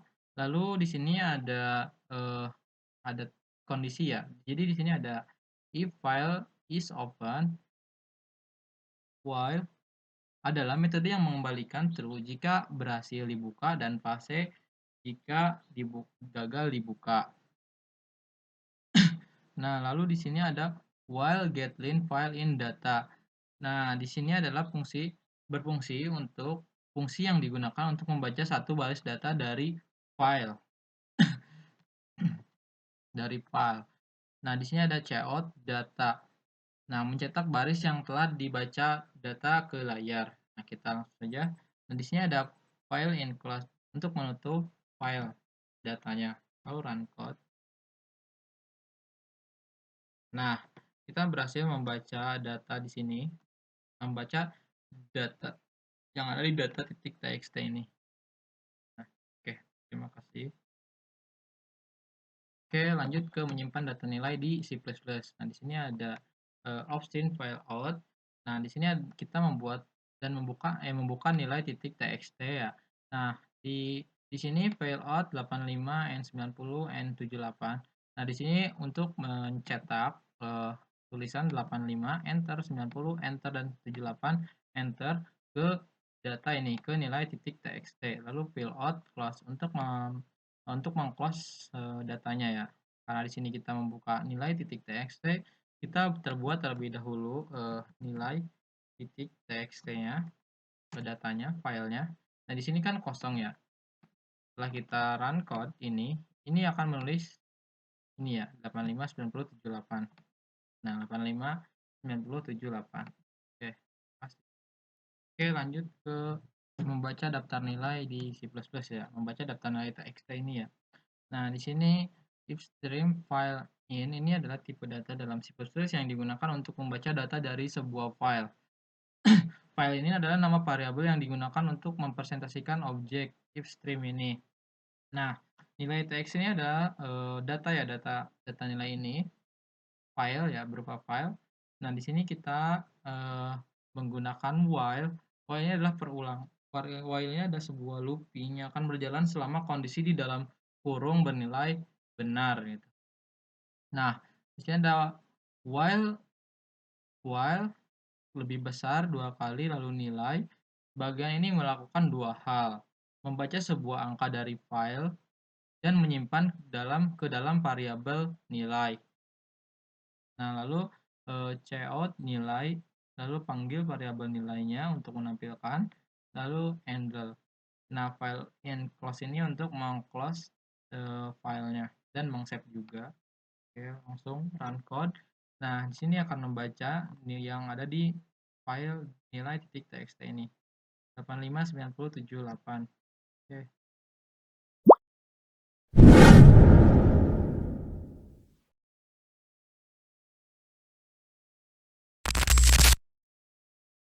Oke, lanjut ke menggunakan library eksternal di C++. Nah, di sini sebelumnya kan kita menggunakan library IOStream ya. Nah, lalu kita menggunakan library eksternal yaitu CMake yaitu. Nah, CMake itu sebuah library eksternal C++ ya.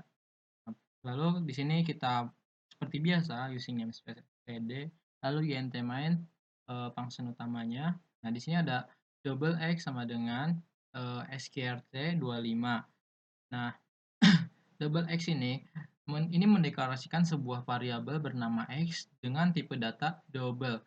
Tipe data double digunakan untuk menyimpan bilangan desimal dengan presisi tinggi. Nah, sedangkan sqrt25 ini bagian ini memberikan nilai awal kepada nilai variabel x. sqrt25 adalah fungsi yang digunakan untuk menghitung akar kuadrat dari angka 25. Hasil perhitungan akar kuadrat ini kemudian disimpan dalam variabel x ya. Nah, sini ada cout akar kuadrat dari 25 lalu panggil variabel x-nya. Nah, ini adalah objek. Operator ini digunakan untuk memasukkan data dalam aliran output. Nah, lalu kita langsung saja run code. Nah, akar kuadrat dari 25 bagi 5. Oke, terima kasih. Oke, lanjut menggunakan library eksternal juga. Tadi kan kita menginclude CMake ya. Nah, kita sekarang menginclude library eksternal yaitu BOSS ya. BOSS itu adalah sebuah library eksternal di C++. Nah, BOSS ini banyak sekali tools-nya. Nah, di sini kita menggunakan string HPP. String HPP ini untuk mengubah tulisan yang tadinya kecil menjadi kapital gitu ya. Oke. Ini ada string s sama dengan BOSS library. Ini membuat variabel s tipe data string yang isinya tuh adalah BOSS library. BOSS to upper s. Nah, di sini fungsinya untuk mengubah nilai nilai s menjadi ukuran menjadi angka menjadi kapital gitu, tulisan kapital. Lalu cout s untuk menampilkan variabel s ya. Oke, langsung saja run code.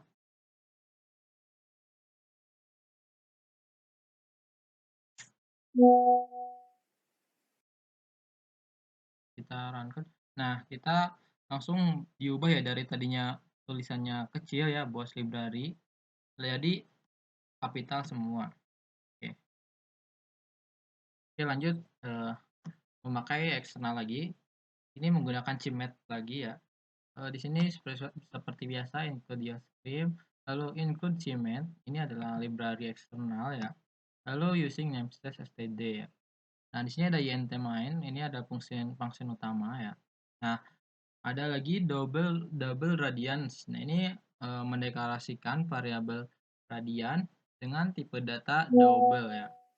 Nah, lalu di sini ada m underscore pi garis miring 4, yaitu untuk menghitung nilai 45 derajat dalam radian 180 derajat sama dengan n radian, sehingga 45 derajat sama dengan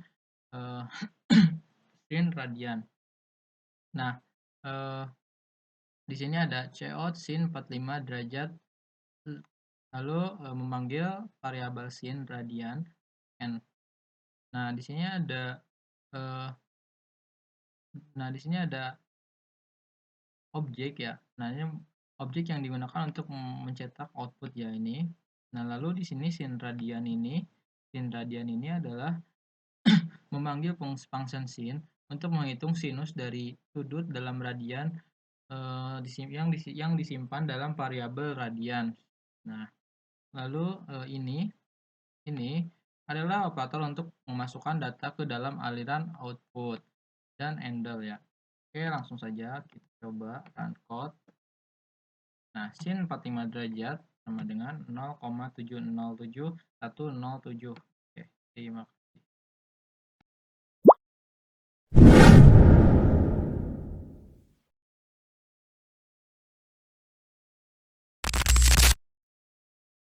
Oke, lanjut ke UI ya. Nah, untuk UI kita memakai library Kitty ya, Kitty Group. Nah, di sini ada key application, key input dialog, key message box. Nah, lalu karena di VS Code tuh nggak bisa ya kalau berbasis GUI itu.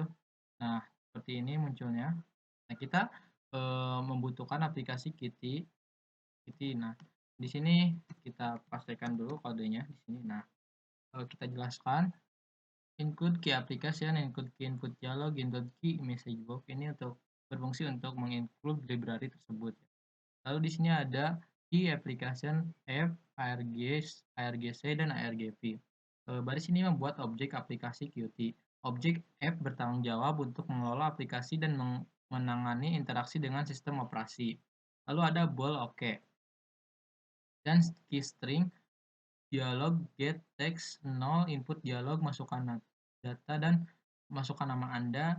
Nah, key input dialog ini get text adalah fungsi yang digunakan untuk menampilkan kotak dialog input kepada pengguna. Lalu di sini argumen 0 ini berfungsi biasanya digunakan untuk menunjukkan bahwa dialog ini tidak terkait dengan jendela tertentu.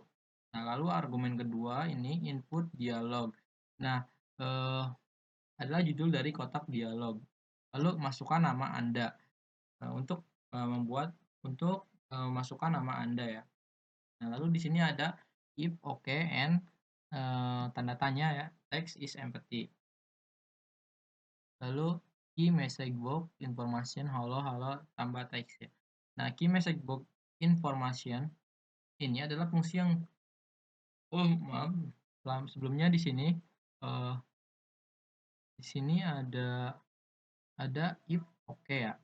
Nah, ini adalah sebuah kondisi. Kondisi ini yang memeriksa apakah pengguna telah menekan tombol oke dan apakah teks yang dimasukkan tidak kosong ya. Ini apakah teks yang dimasukkan tidak kosong. Lalu jika kedua kondisi ini terpenuhi maka akan dilanjutkan ke selanjutnya yaitu ini key message box information adalah fungsi yang digunakan untuk menampilkan kotak dialog informasi kepada pengguna. Oke. Ini argumen 0 ini biasanya digunakan untuk menunjukkan bahwa dialog ini tidak terkait dengan jendela tertentu. Lalu ini ada halo, argumen kedua, lalu argumen ketiga ada halo lagi.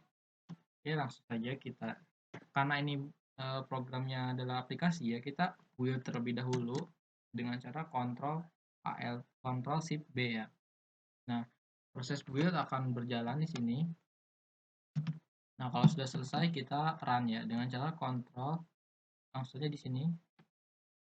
Nah, sudah selesai. Kita coba masukkan M, lalu oke. Halo M. Oke, lanjut ke GUI kedua ya. Nah, di sini seperti biasa mengikut library-nya, key application, key main window, lalu key menu bar. Nah, di sini ada key application F, ARGC, dan ARGP. Baris ini membuat objek aplikasi Kitty yang bernama F ya. Objek ini mengelola aplikasi dan berinteraksi dengan sistem operasi. Lalu di sini ada key main Windows. Nah, baris ini membuat jendela utama untuk aplikasi yang akan menampilkan menu bar dan konten lainnya. Lalu di sini ada key menu bar sama dengan new queue menu bar and Windows. Baris ini membuat objek menu bar bertipe queue menu bar yang mewakili menu bar yang akan ditambahkan ke jendela. Neo digunakan untuk mengalokasikan memori secara dinamis untuk objek menu bar. Lalu di sini ada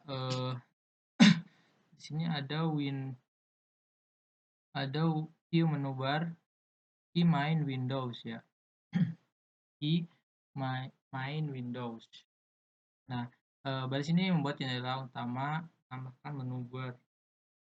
dan konten lainnya. Lalu ada window set menu bar. Nah, baris ini menambahkan menu bar yang dibuat menu bar ke jendela window utama Windows. Lalu ada key menu bar new menu bar add menu nih ya. Yang ini baris ini menambahkan menu baru ke menu bar dengan nama file. Menu ini akan berisi opsi-opsi yang berkaitan dengan pengelolaan file. Lalu di sini ada file menu. Ya, file menu addition. Lalu ada file menu addition exit. Baris ini menambahkan opsi exit ke menu file. Object exit application. Mewakili aksi pada opsi tersebut. Nah, lalu kita coba jalankan. Karena di sini nggak bisa ya, kita butuh ke aplikasi Qt-nya ya. Oke, langsung pasti. Kita langsung build terlebih dahulu. Nah, ini proses build. Nah, kalau sudah selesai baru kita bisa jalankan. Nah, program ini hanya menampilkan seperti ini saja ya. Oke, terima kasih. Oke, lanjut ke validasi ya. Di sini banyak sekali library yang diinput. Di sini ada QMessageBox, QPBackbox Layout, QPush Button, QLine Edit, QWidget, dan QApplication.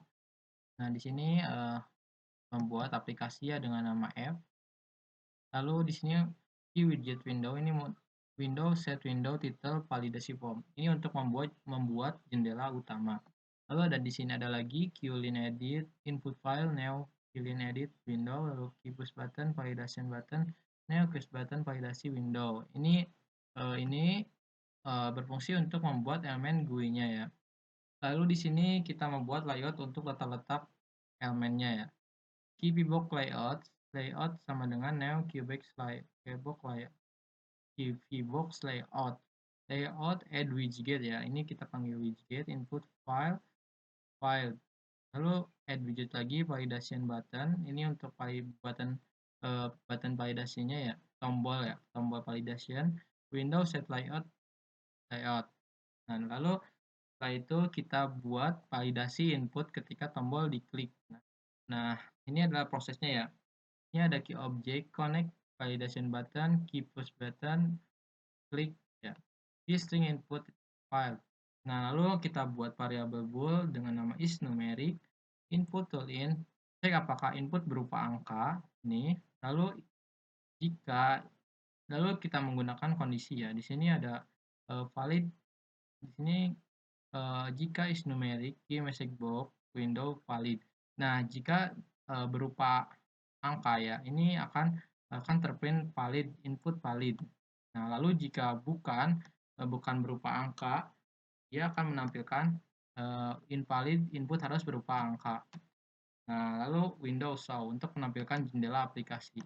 Oke, kita pertama build terlebih dahulu. Kalau sudah, lalu jalankan aplikasinya. Nah, ini sudah selesai ya. Ini udah bisa kebuka. Nah, kita coba masukkan angka, maka akan input valid. Tapi jika ini berupa huruf ya, maka akan input harus berupa angka. Itulah validasi ya guys. Terima kasih.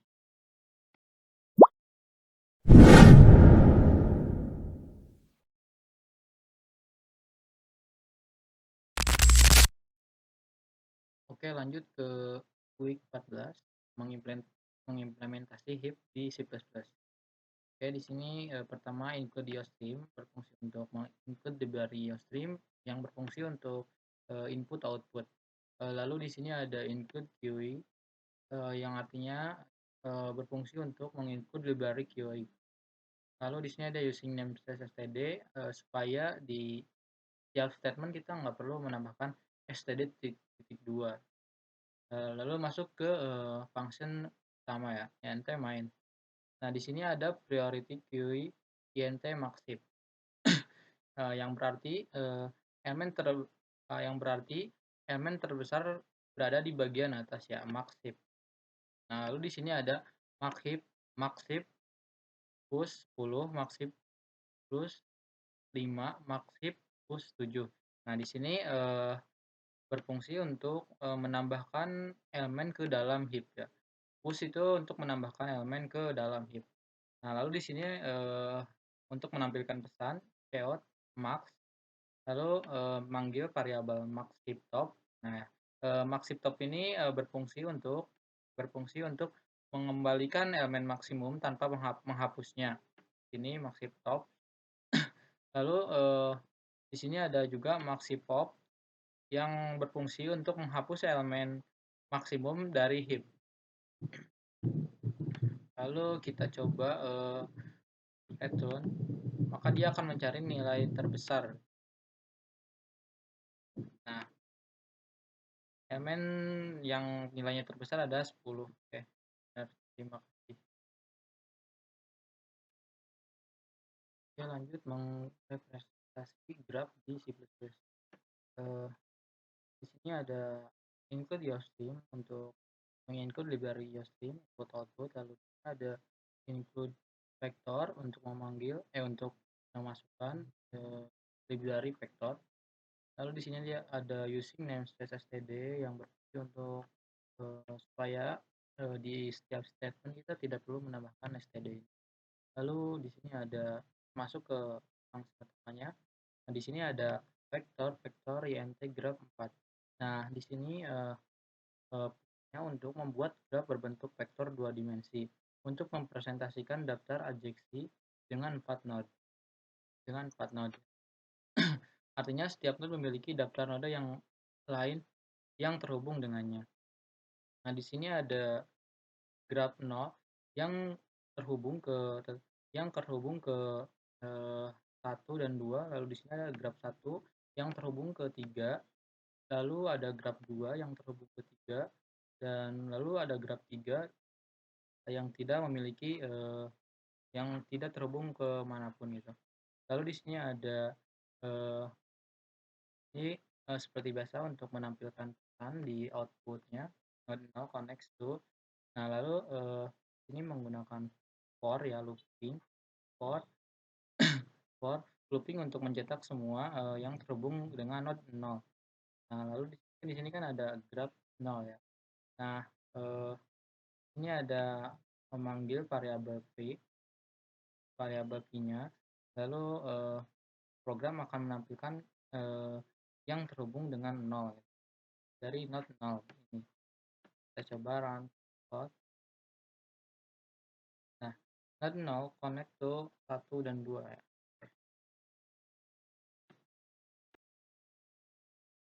Kita lanjut mengimplementasi hash tabel di C++. Di sini ada underread map string hash tabel. Nah, di sini untuk fungsinya untuk membuat tabel hash menggunakan underread map ya, menggunakan ini underread map. Nah, lalu di sini ada ini lalu menambahkan pasangan kunci dan nilai ke dalam tabel hash. Nah, di sini ini kunci key 1 memiliki nilai value 1. Nah, lalu di sini juga ada kunci key 2 memiliki nilai value 2. Nah, lalu untuk menampilkan nilai dari kunci key 1. Ini key 1 lalu panggil variabel hash tabel key 1, maka setelah di run bakal memunculkan kunci key dari key 1. Value 1. Oke.